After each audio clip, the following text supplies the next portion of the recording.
Sejak ribuan tahun yang lalu, penemuan-penemuan bersejarah telah dipelopori oleh orang-orang cerdas dari belahan dunia bagian barat.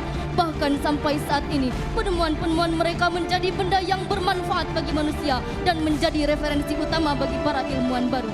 Televisi yang dapat menampilkan visual audio bagi kita merupakan penemuan warga negara USA yang bernama G.L. Baird dan Siochansky. Selain itu, ada Alexander Graham Bell yang menemukan telepon sebagai alat komunikasi dan menemukan piringan hitam. Orang-orang berpengaruh tersebut memiliki kecerdasan di atas rata-rata, kepintaran yang melesat, dan kepercayaan yang kuat. Para ilmuwan hebat itu bukan penyembah Tuhan yang sama dengan kita. Mereka tidak percaya dengan kitab suci Al-Quran dan tidak beriman terhadap hari akhir.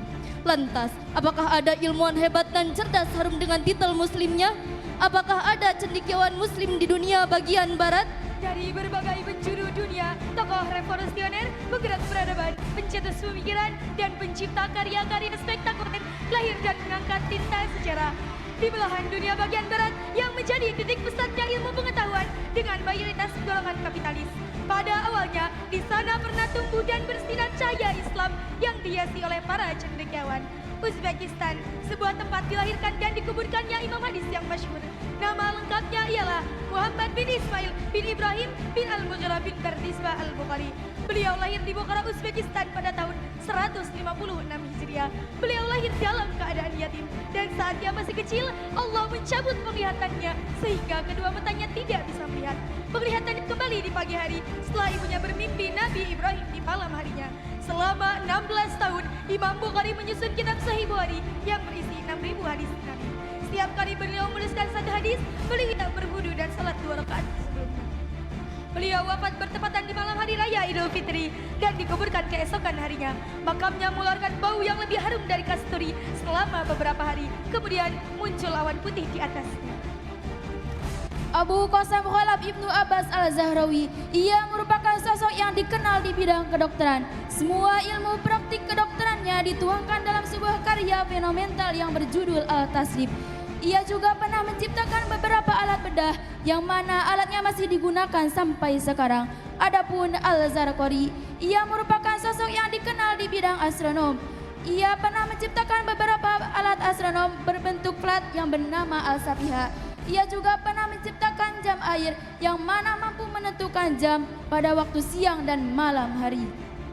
Ada beberapa ilmuwan yang awalnya non-muslim beralih memeluk agama Islam karena penelitian yang mereka lakukan telah sangat jelas diterangkan dalam Al-Quran. Salah satu ilmuwan tersebut adalah Maurice Barkle, penemu jasad Fir'aun. Ia berasal dari keluarga Kristen. Sekitar tahun 1980, ia menjadi pemimpin penelitian mumi Fir'aun. Dan ketika ia mengikuti konferensi medis di Arab, ia mendengar tentang keutuhan jasad Fir'aun. Lalu ia memasuki agama Islam. Menurutnya, Al-Quran mengandung segala petunjuk dan tidak bertentangan dengan sains yang lainnya. Kemudian Profesor Nikola yang mengkaji perputaran bumi pada porosnya, ia berkesimpulan bahwa bumi memiliki 2 magnet yang saling berlawanan hingga suatu saat nanti akan terjadi terbitnya matahari dari arah barat bumi.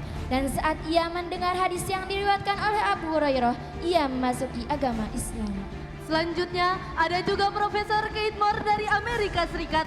Ia adalah seorang profesor embriologi yang menulis buku terkenal berjudul The Developing Human yang hingga kini menjadi buku referensi mahasiswa fakultas kedokteran di seluruh dunia. Ia pernah menjadi pemateri mengenai embriologi di Universitas King Abdul Aziz Saudi Arabia. Dan saat mendengar Quran Surat Al-Hajj ayat 5 tentang perkembangan janin manusia, ia sangat takjub dengan isi Al-Quran. Lalu ia menjadi mu'alaf. Lalu yang terakhir, seorang pejabat NASA bernama Carter. NASA pernah menemukan malam di mana tidak ada meteor yang menabrak bumi. Dan hal ini sangat cocok dengan hadis tentang malam Lailatul Qadar, bahwa malam itu sejuk tanpa bintang namun terlihat terang.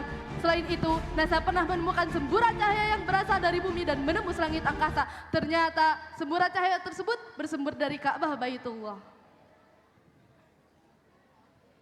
A'udzu billahi minasy syaithanir rajim. Bismillahirrahmanirrahim.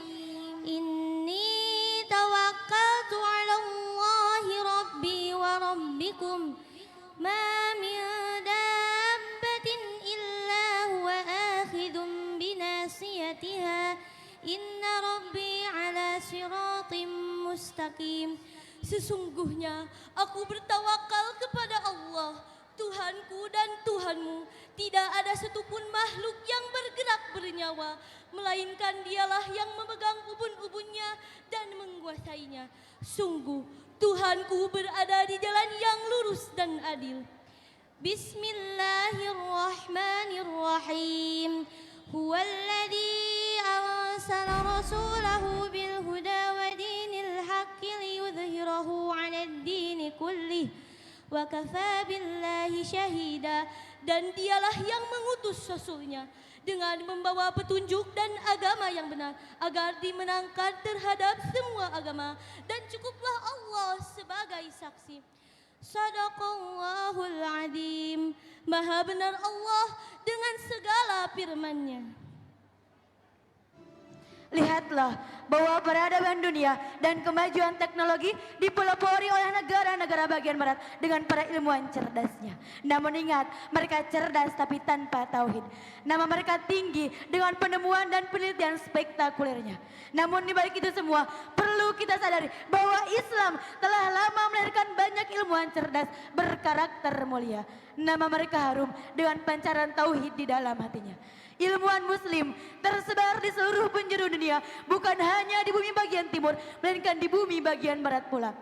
Namun di balik itu semua, perlu kita sadari bahwa kita hadir di sini sebagai bagian dari ilmuwan muslim berkarakter mulia dengan mengangkat title The Power of Islam. Bersama Manahijul Huda Bersinar melalui langit, mengangkat